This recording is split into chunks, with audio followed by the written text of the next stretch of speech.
Top voice segment on the show. We have Major Dan Feferman, who's a former IDF intelligence officer, with me on the broadcast on India Sense. Major Feferman, thanks so much for speaking to me. Let me start first by asking you that in terms of the meeting that took place between the Hamas leaders and the Lashkar leaders, the fact that it took place in Pakistan, India's backyard, how should New Delhi be seeing this?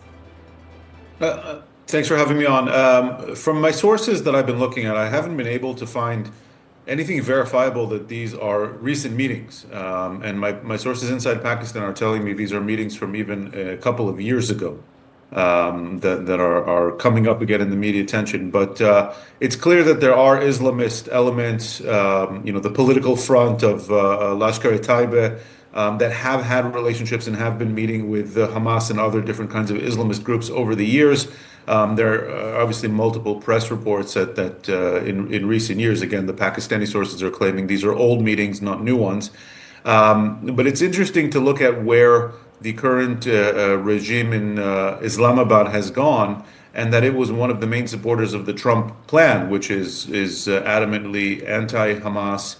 And Pakistan is even looking into playing a key part in the potentially the disarmament of Hamas. So it's interesting to juxtapose these meetings, the presence of Hamas officials. Okay, so Dan, two aspects. There are some reports indicating that some of these meetings may have happened in the last couple of days. So maybe you at your end you'll verify it, and that's when verifiable sources will tell you that in the next couple of days. But we at India Sense feel that a lot of this could actually also be Asim Munir, some sort of a face saver, because he's gone into Trump's books. He wants to give boots on ground to Gaza, but at the same time he still wants to retain his hold over the Muslim countries. Pakistan still is the only nuclear power in the Muslim countries, and it wants to retain some sort of a pull there. And that's how we are reading this. Look, it's clear Pakistan, since the ousting of Imran Khan, is trying to kind of get back in the good graces of both the Gulf countries and of the West, of the United States. You saw, the visits to Washington, kind of trying to get back into Trump's orbit. And again, let's juxtapose what you're saying, which could possibly be true. And we know the Pakistani public, of course, and the power of the Islamist groups there is quite strong, with the official policy of backing the Trump plan that seeks to disarm Hamas, and possibly being one of the powers that sends troops into Gaza to try to stabilize Gaza and disarm Hamas. And so, yes, it wouldn't surprise me if these reports are indeed current and accurate, that there is this kind of balancing act that is being played.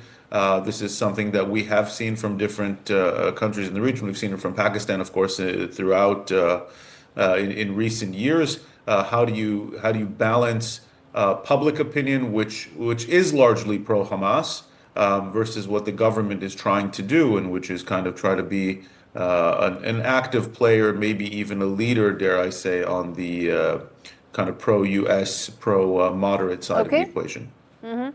Which brings me to ask you, Dan, that even if it's a face saver that's coming in late because of so many moving parts, and at the same time Asim Munir wants to stay relevant. From India's point of view, if we were to look at the security playbook, do you expect or anticipate any of those copycat sort of attacks that Pakistan, that Lashkar-e-Taiba may look to execute from Hamas's playbook?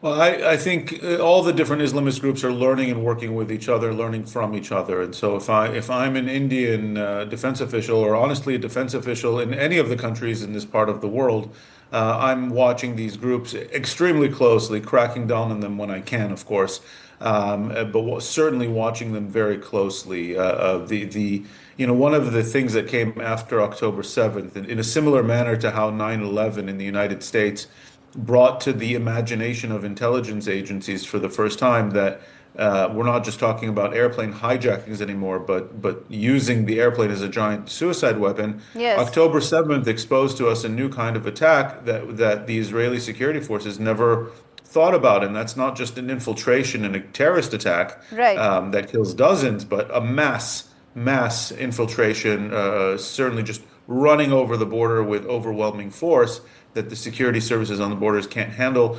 And so that is something that every country in this region needs to now put into their possibility, worst nightmare possibility playbook.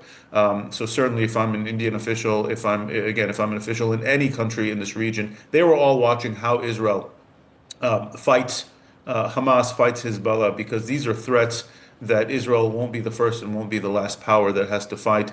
And just as the kind of the democratic countries or the even just the status quo countries that keep peace and security in this region need to Right. be learning from each other on how to fight terrorism.